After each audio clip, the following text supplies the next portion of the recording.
What's up guys? Today's video na nga pala yung bagong Pokemon sinasabi ko sa previous vlog ko. Parang nga pala Lois Backyard na nakadil ko. Kita ko nga lang sa Facebook yun kaya ginrab ko na. Wala pa akong aquarium dyan. Box tatambakan ko ng dami. Ginawa kong aquarium muna pansamantagal. Yan ko ng asin. Hindi siya buyan ha. Parang ko muna within 24 hours. Monyo kasi ako ni Jonah sa Marout pala sa'yo. Parang lakas ng ulan. Para lang sa isda. Yo! Wala nga pala videohan paano niya binigay sa akin. Na lang sa'yo sir. Excited na kasi ako umuwi niyang binigay ha. Isa nga pala sa binigay niya is yung Hornwort na to. Yung pang aquarium. Search ko medyo may kamahalan din pala to. Nga pala yung isdang binili ko ha mo. Dirt nga pala. Ang strain ng gapi.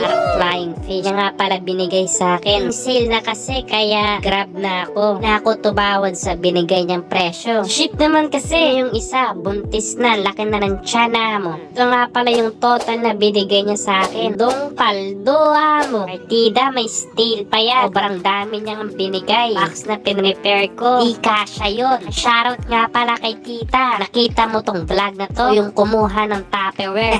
Pusa kung patay guto. Wala nakita yung isda na yun. Yan na yung itsura nila mo. Papaawa effect na nga. Yan na lang ng bangus sa rin. Yun na nga.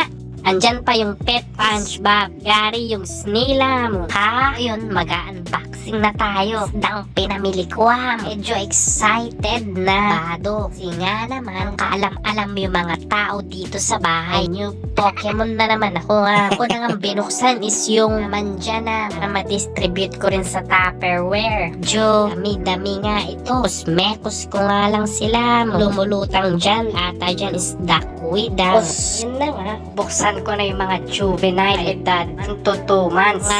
10 pieces ito mo. Kung tutuusin nga, kabili na ako ng Jollibee dito mo. Or 3 kilong bangus na sana to. So naging dilis pa mo. Sulit naman mo. Paporma kaya. Kakatanggal ng stress pag tinitingnan. Na-unbox ko nga pala itong mga breeder. Babaeng parang buntis na mo. Feeling ko, days lang nanganak na tong isda ko mo. Nagkataon, ibigay na lang ako. Pre magbebenta din. O ay dapat iniisip agad guys. Kahit ito lang yung view ko araw-araw, okay na mo. I-inspire din kasi ako sa mga vlogger. Bebenta yung mga isda nila. Nanganganak mapaldo na sila. Para mag-resign na din ako. Kaya ako nga pala binili tong isda na to. Kasi mukha siyang Philippine flag. Closer look. Tsaka may kamukha siyang isda. Flying fish na nakikita sa palengke. Masarap gawing inihaw. Siwa mo. So, dilis version nga lang.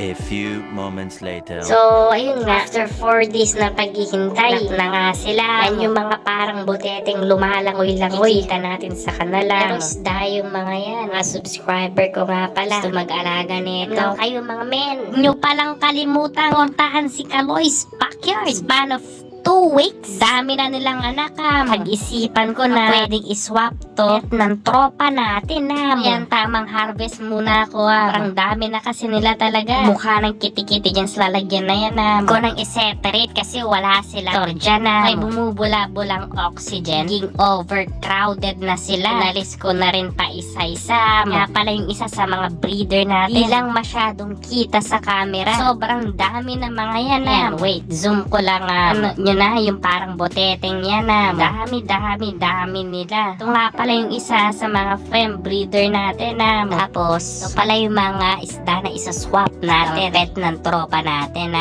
Chat ko nga lang sa kanya. Nag-G na siya partida, tulog pa siya. Nasa labas na ako ng bahay nila. Kaya pala sa'yo mame. Pakiabangan na lang sa next video natin. Klaseng Pokemon to Time ko nga din pala mag-aalaga nito. Kaya veterano dyan. Pwede nyo akong bigyan ng tips mo para mapalago ko to. My YouTube channel, and please don't forget to hit like and subscribe.